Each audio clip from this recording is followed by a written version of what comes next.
Ang pag-aaralan po natin ngayon ay tungkol sa pagpupuri natin sa Diyos at pagpapala sa atin ng Diyos. Dalawang makabuluhang punto na makikita natin dito sa sulat ni Apostol Pablo sa Ephesians chapter 1 verse 3. Nagpapakita din ito ng ating ugnayan sa Diyos at ng kanyang pagpapala sa ating buhay.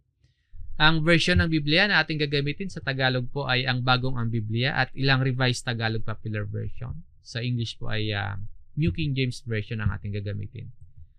Talakayin po natin kung paano ang papuri ay nararapat lamang ibigay sa Diyos, Diyos na pinagmula ng lahat. At ang papuri ay kung paano din ito para sa ating Panginoong Jesucristo. And kasabay nito, ating sariwain yung mga pagpapalang ipinagkaloob sa atin bilang mga mananampalataya.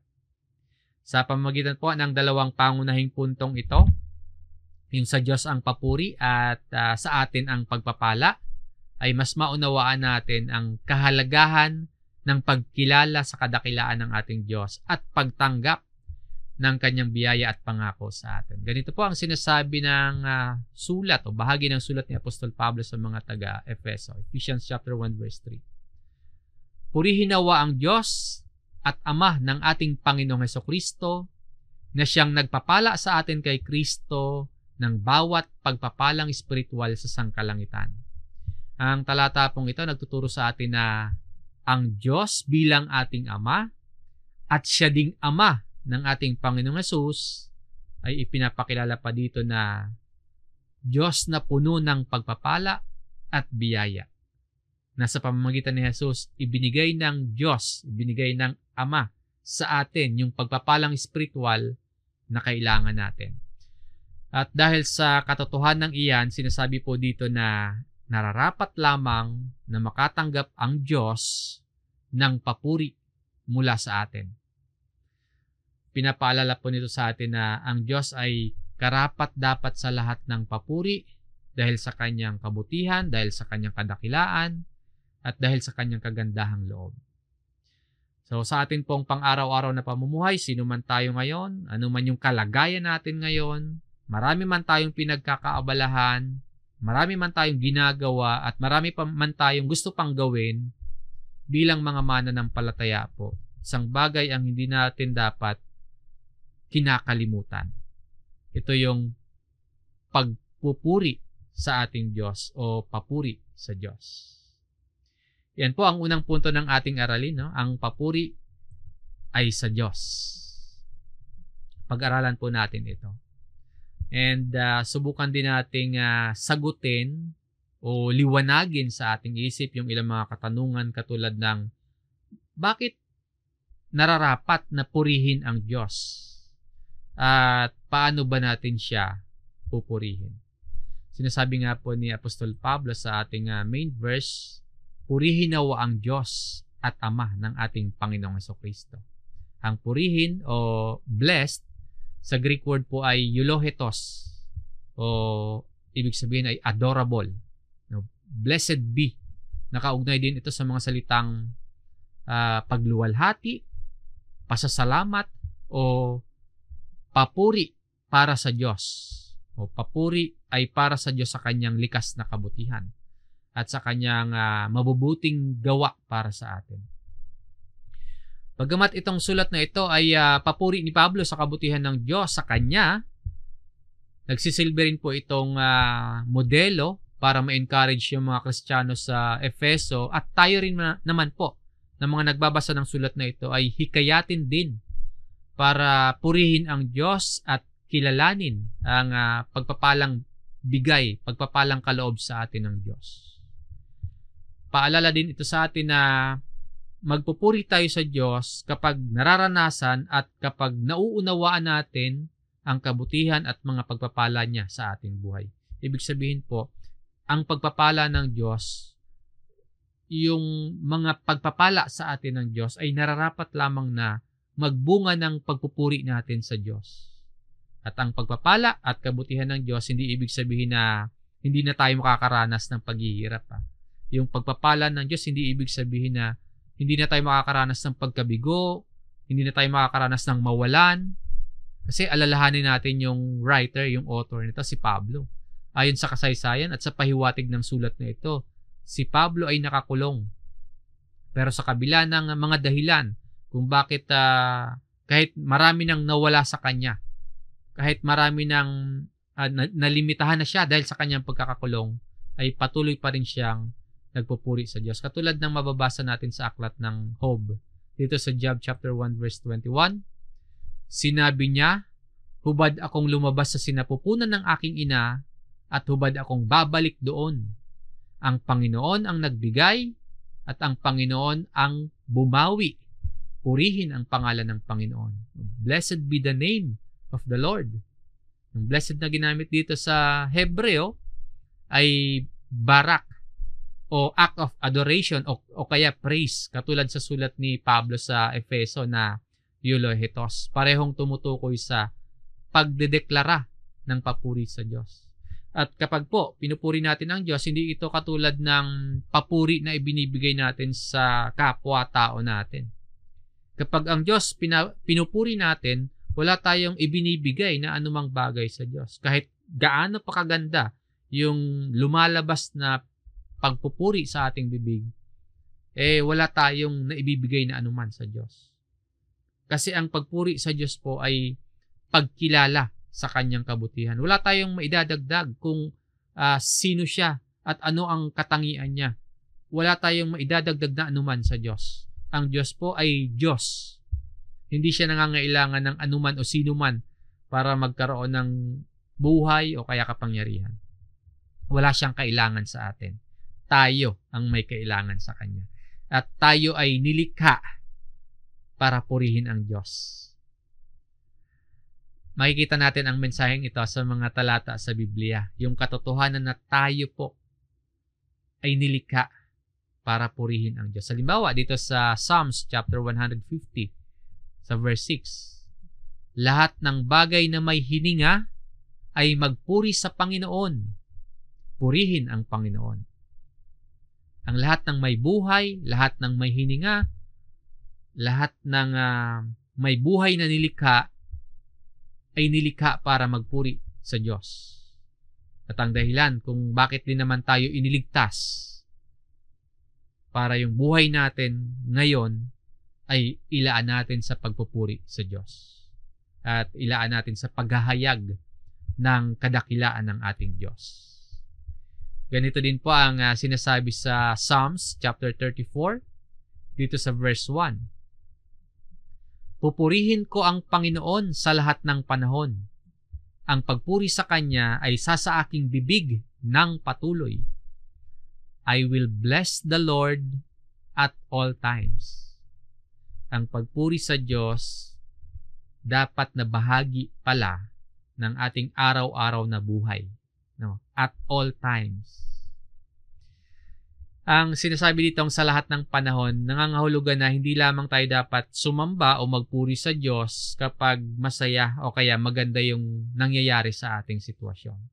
Kundi po, marapat natin siyang purihin, no, at all times, kahit sa mga mahirap na panahon, kahit sa mahirap na sitwasyon na kinalalagyan natin, tulad ng pagsubok, o kaya meron tayong mga pagdurusa, o nalalagay tayo sa kawalan ng katiyakan. At all times, pupurihin pa rin natin ang Diyos.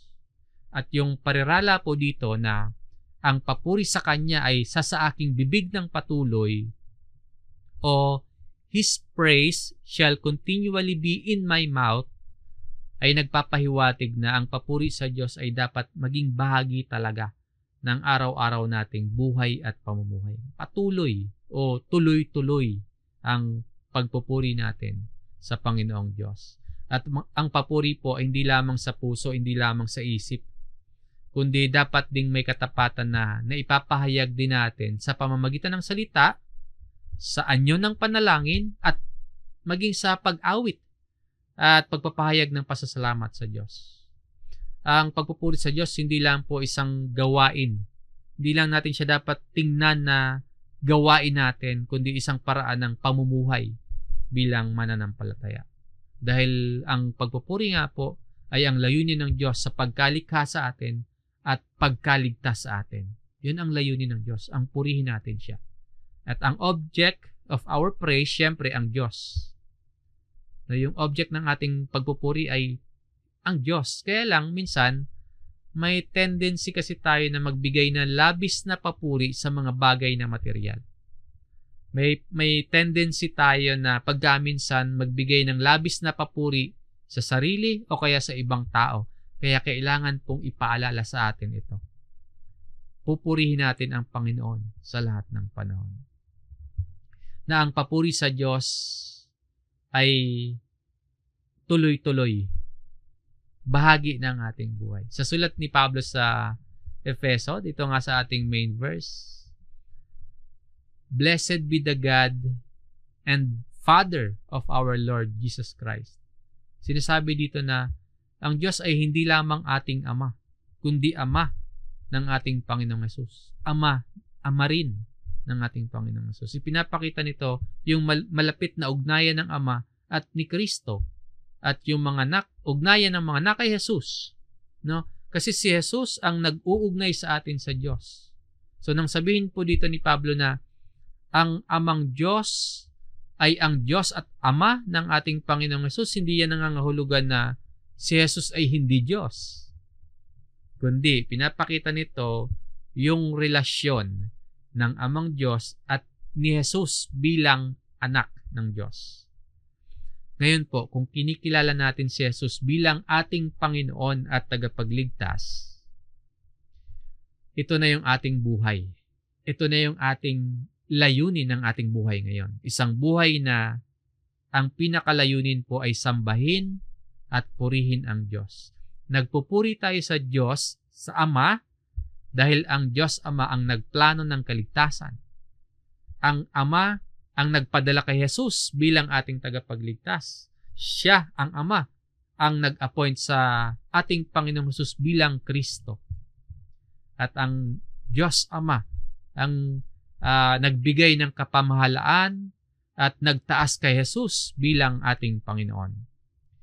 Kaya kapag ipinapahayag po natin si Kristo na ating Panginoon at tagapagligtas, ginagawa natin ito para sa kaluwalhatian yon ng Diyos Ama. Kaya sabi dito ni Pablo, purihin nawa ang Diyos at Ama ng ating Panginoong Jesucristo.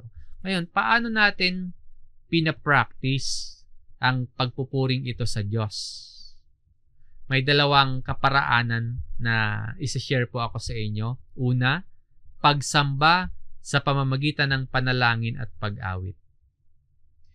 Isang kaparaanan kung paano natin ipapractice ang pagpupuring ito sa Diyos ay pagsamba sa pamamagitan ng panalangin at pag-awit.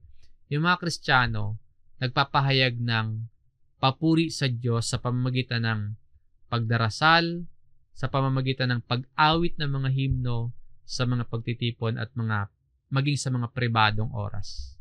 Sabi po dito sa Psalms chapter 100 verse 2, maglingkod kayo sa Panginoon na may kagalakan.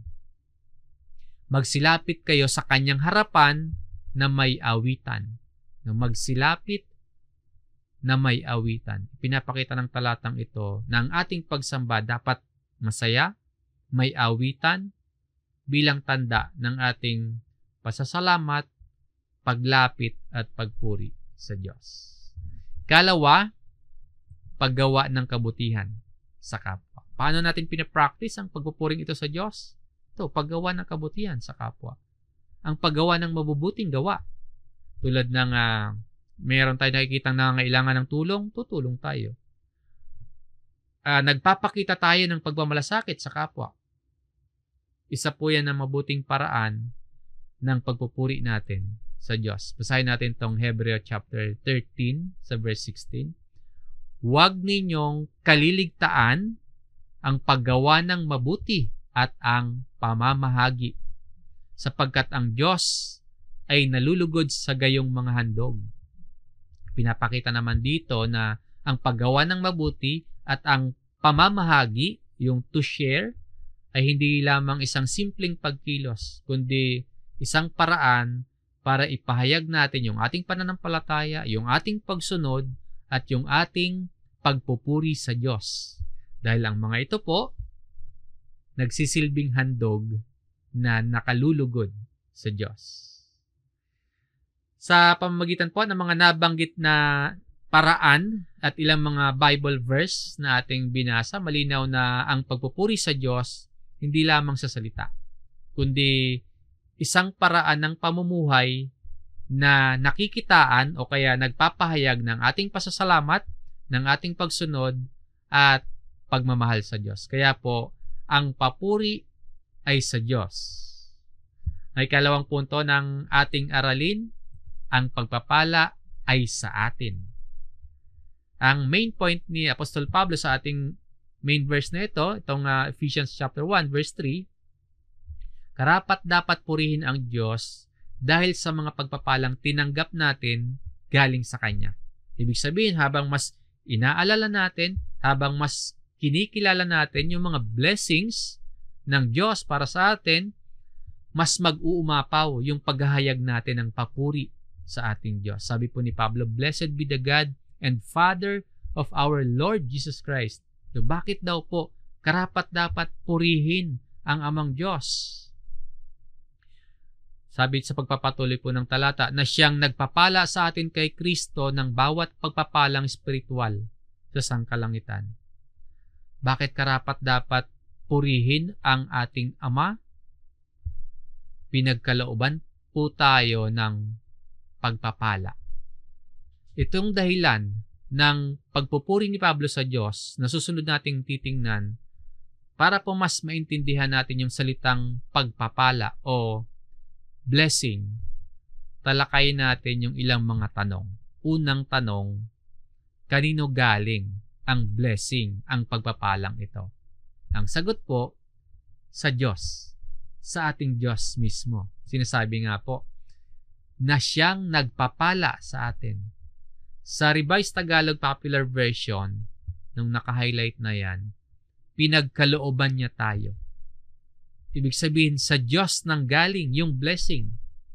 At sabi nga po sa sulat ni Santiago, basahin natin itong James chapter 1 verse 17, ang lahat ng mabuti at ganap na kaloob ay buhat sa Diyos, mula sa Ama na lumikha ng mga tanglaw sa kalangitan.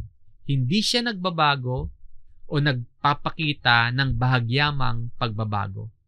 So, kanino galing yung blessings na tinutukoy ni Pablo sa ating main verse? Sa Diyos, mula sa Ama. Hindi kung kanino lang. Hindi sa tao. Hindi sa mga negosyo natin o kaya sa mga kumpanyang pinapasukan natin. Hindi rin galing sa sariling pagsisikap natin.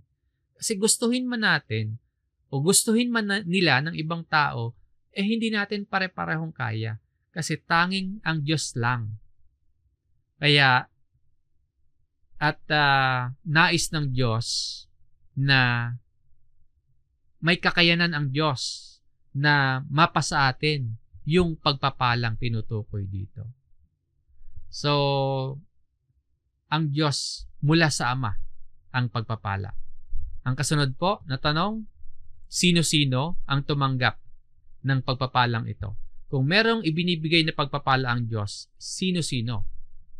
Muli po, sa ating main verse, makikita natin dito kung sino-sino yung tumanggap ng pagpapalang ito. Na siyang nagpapala sa atin,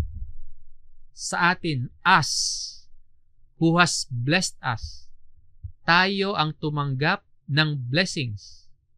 Ang lahat ng sumasampalataya kay Kristo, siya ang tumanggap ng pagpapala. At yung pagpapalang tinutukoy dito, ito ay para lamang sa mga nakarinig ng salita ng katotohanan. Mga taong tumanggap, nakarinig ng magandang balita na nagdudulot ng kaligtasan at sumampalataya sa Panginoon. Sila ang mga tumanggap ng pagpapalang tinutukoy dito. Kaya ang tumanggap ng pagpapala ay ang mga mananampalataya. Ang kasunod po, number 3, anong klaseng pagpapala ang tinanggap natin?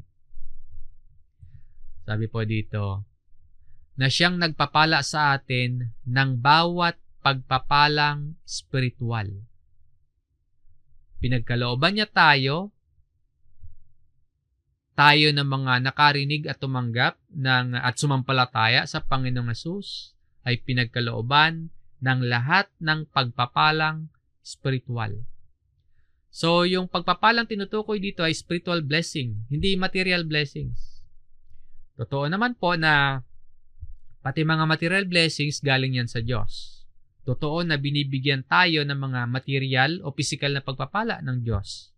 Pero, hindi iyan ang dahilan ng pagpupuri dito ni Pablo. Siyempre po, magpapasalamat tayo sa Diyos sa mga material na blessings na pinagkakaloob sa atin. Pero paano kung wala nun? Kung walang material na pagpapala? Paano kung hindi tayo binigyan ng material na kasaganahan? Makikita naman natin na hindi naman talaga lahat. Merong magarbong bahay, malaking bahay, maayos na trabaho, maayos na pamilya. Hindi lahat. So, wala pa man o wala talaga yung mga material na pagpapala, magpupuri pa din tayo sa Diyos. Dahil sa mga pagpapalang ibinigay ng Diyos na sinasabi dito. Yung spiritual na pagpapala mula sa Diyos. Kabilang po sa spiritual na pagpapala ang kaligtasan, salvation.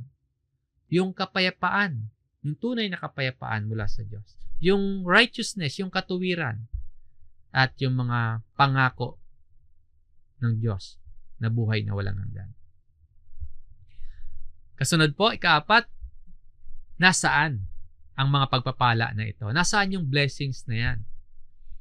Dito pa rin basahin natin itong Ephesians chapter 1, verse 3. Pagpapalang spiritual sa sangkalangitan. Sa New King James Version, in the heavenly places. So, nasaan? Nasa sangkalangitan. Dahil ito po ay galing sa Diyos, ang pagpapala, at ang Diyos ay nasa langit, yung mga pagpapalang tinutukoy dito, nagmumula sa langit. Naroon ngayon ang ating Panginoong Hesus, nakaupo sa kanan ng Diyos sa kalangitan.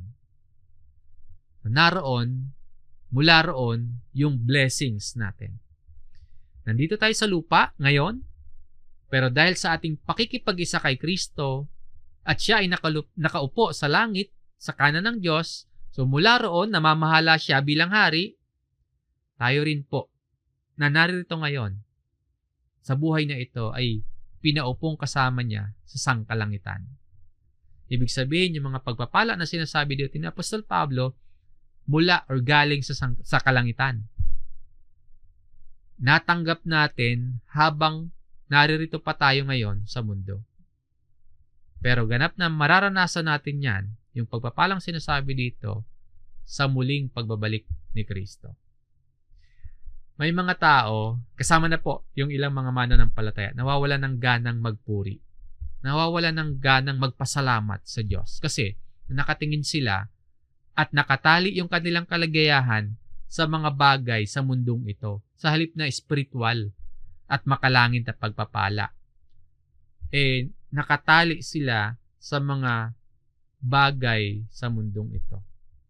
Hindi sila nakafocus sa makalangit at spiritual na pagpapalang bigay ng Diyos. Kaya pagkaminsan ng ilan, nawawalan ng ganang magpuri sa Diyos. So, itama po natin yung ating focus. Ang kasunod na tanong, paano napasa atin ang pagpapala na ito? Ang sagot po, dahil kay Kristo. In Christ. Sabi dito, kay Kristo. Basahin po natin itong Ephesians chapter 1 verse 3 sa Revised Tagalog Popular Version. Sa last part, sinasabi po, dahil sa ating pakikipag-isa kay Kristo. So, paano natin natanggap yung pagpapala na sinasabi dito ni Pablo? Dahil sa ating pakikipag-isa kay Kristo. In Christ.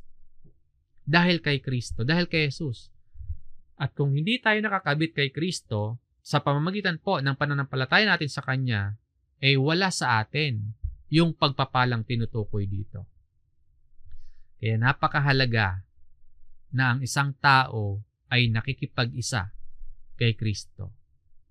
Sa pakikipag-isa mo kay Kristo, diyan dumadaloy ang pagpapala ng Diyos para sa iyo. Ito po yung pinakamahalagang identity na meron tayo bilang mga Kristiyano sa buhay na ito. Anong identity yon? In Christ. Nakipag-isa kay Kristo. Dahil kay Kristo, we have everything we need. At sa panghuli po, karapat-dapat ba tayo sa pagpapalang ito? Ang sagot, hindi. Walang deserving ni isa sa atin. Kaya sa pagbati pa lang nga ni Apostle Paul sa kanyang sulat, sabi niya sa Ephesians chapter 1 verse 2, sumainyo nawa ang biyaya at kapayapaang mula sa Diyos na ating Ama at sa Panginoong Jesucristo. Sabi niya, grace to you. Yung pagpapalang spiritual sa atin ng Diyos ay biyaya o grace sa atin ng Diyos. Ibinigay sa atin kahit hindi tayo karapat-dapat. Hindi ito reward dahil mabuti tayong tao. Hindi ito bayad sa atin dahil marami tayong sakripisyo at marami tayong mabubuting gawa. Hindi po ganoon. Ipinagkaloob sa atin, kaya grace. Ipinagkaloob ng walang bayad. Kung ano yung karapat-dapat kay Jesus, napunta sa atin. Tayo ng mga hindi karapat-dapat. Kasi inako ni Jesus yung parusang dapat para sa atin. Hindi tayo karapat-dapat, pero natanggap natin yung pagpapalang espiritual mula sa Diyos. Dahil iyon sa ating pakikipag-isa kay Jesus.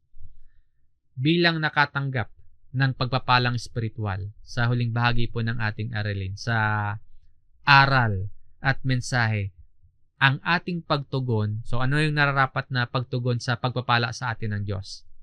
Bilangin natin. Alalahanin natin, pakaisipin natin yung ating mga natanggap na pagpapala.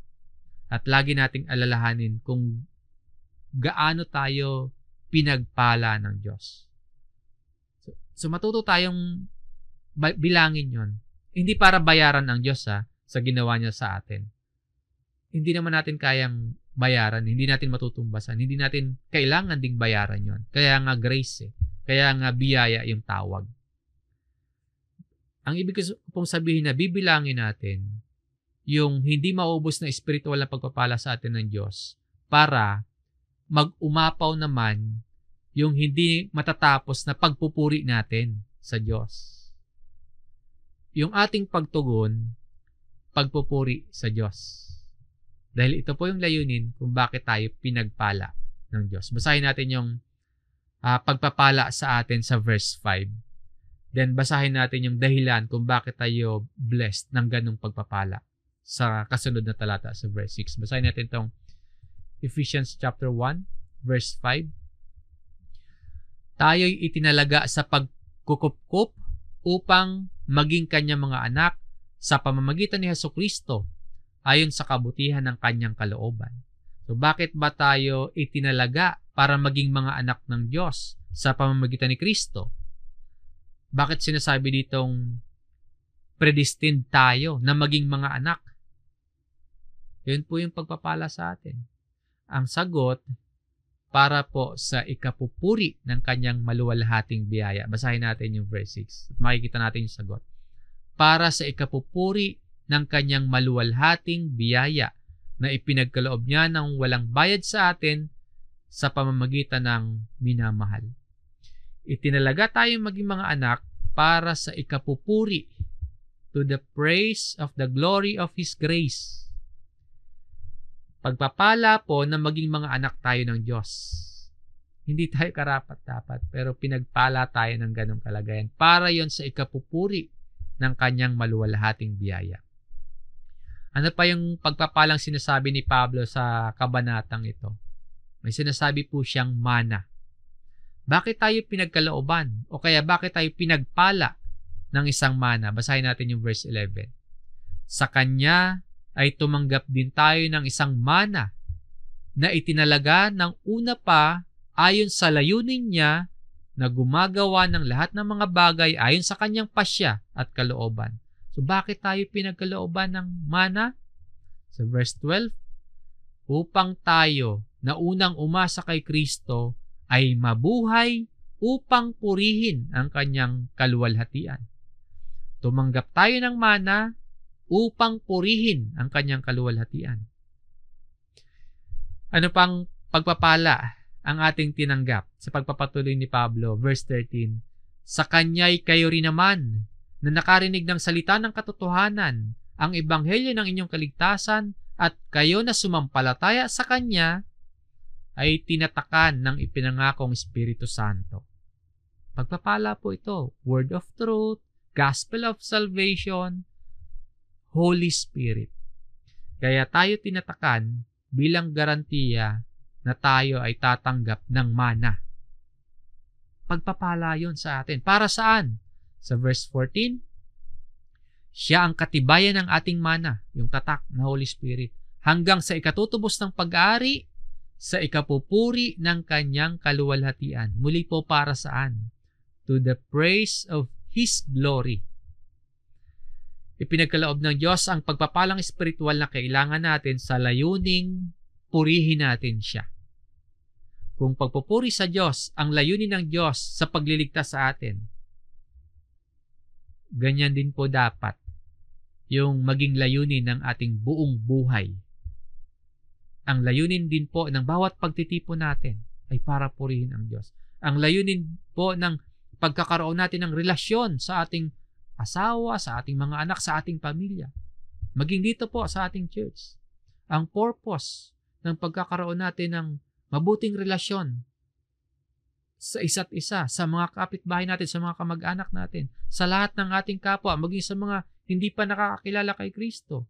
Ang layunin po ay sa ikapupuri ng kanyang kaluwalhatian. Kaya maging sa paggamit natin ng oras sa social media, maging sa pag-manage at paggastos natin ng ating mga pera o ng oras at lakas, pati ng mga kakayahan at talentong ipinagkaloob sa atin ng Diyos, lahat ng yan, magamit natin ang lahat-lahat sa buhay natin para sa layunin na pagpupuri sa Diyos. To praise His glory. Sinasabi nga po ng psalmist sa Psalms chapter 103 verse 1 at 2, purihin mo ang Panginoon o kaluluwa ko, at lahat ng nasa loob ko, purihin ang kanyang banal na pangalan. Purihin mo ang Panginoon o kaluluwa ko, at huwag mong kalimutan ang lahat niyang mga biyaya. Praise the Lord, O my soul. Kung ano yung pinaniniwalaan nating totoo, o kaya kahit inaakala nating totoo, meron niyang malaking epekto sa mga gagawin natin o kaya mga desisyon natin sa buhay. Kung ano yung meron tayo at kung sino yung kasama natin, meron niyang malaking epekto sa mga gagawin at desisyon natin sa buhay. Ganyan din po sa ating buhay Kristiyano. Kung alam natin at nauunawaan natin na tayo ay na kay Kristo ngayon, at alam natin kung gaano kalaking pagpapala ang nasa atin dahil kay Kristo, hindi yan pwedeng walang epekto sa buhay natin. Kung nauunawaan po natin yung laki ng pagpapala ng Diyos para sa atin, magbubunga po yan ng tapat na pagpupuri natin para sa Diyos sa pamamagitan po ng ating pagsamba, sa pamamagitan ng ating mga pag-awit at pananalangin sa Diyos at maging paggawa ng mabuti sa kapwa.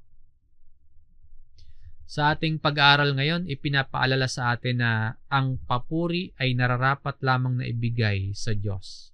Diyos na pinagmulan ng lahat ng biyaya at pagpapala. Siya ang karapat-dapat sa lahat ng papuri dahil sa kanyang kabutihan, dahil sa kadakilaan at kagandahang loob. Sa pamamagitan ni Kristo, ipinagkaloob sa atin ng Diyos ang lahat ng pagpapalang espiritual na kailangan natin. Hindi dahil karapat-dapat tayo sa pagpapalang yon, kundi dahil sa biyaya at pagmamahal ng ating Diyos Ama. Ang ating tugon sa mga pagpapalang yon dapat po puno ng pasasalamat at pagpupuri sa Diyos. Hindi lamang sa salita, kundi sa pamamagitan ng ating pamumuhay, sa pamamagitan ng ating pagsamba, mga pananalangin, mga pag-awit at paggawa ng mabuti sa kapwa. Yung layunin ng Diyos sa pagliligtas at pagpapala sa atin, ang layunin po para mabuhay tayo sa kanyang kaluwalhatian. Kaya po sa bawat araw, alalahanin natin ang kanyang mga biyaya at pagpapala sa atin. Mahayag nawa lagi sa atin yung pagpapalang espiritual ng Diyos para sa atin. Napurihin natin siya sa lahat ng panahon. Sa anumang kalagayan natin, ginhawa man o pagsubok yung kalagayan natin, papurihan natin ang Diyos, na Diyos na kumikilos para sa ikabubuti natin. Kaya purihin natin ang Diyos dahil siya ang ating Ama na mabuti at ang kanyang pagmamahal sa atin walang hanggan. Hanggang dito po ang ating aralin, mga kapatid. Ang papuri ay sa Diyos, ang pagpapala ay sa atin. Maraming salamat. Tayo po ay muling manalangin.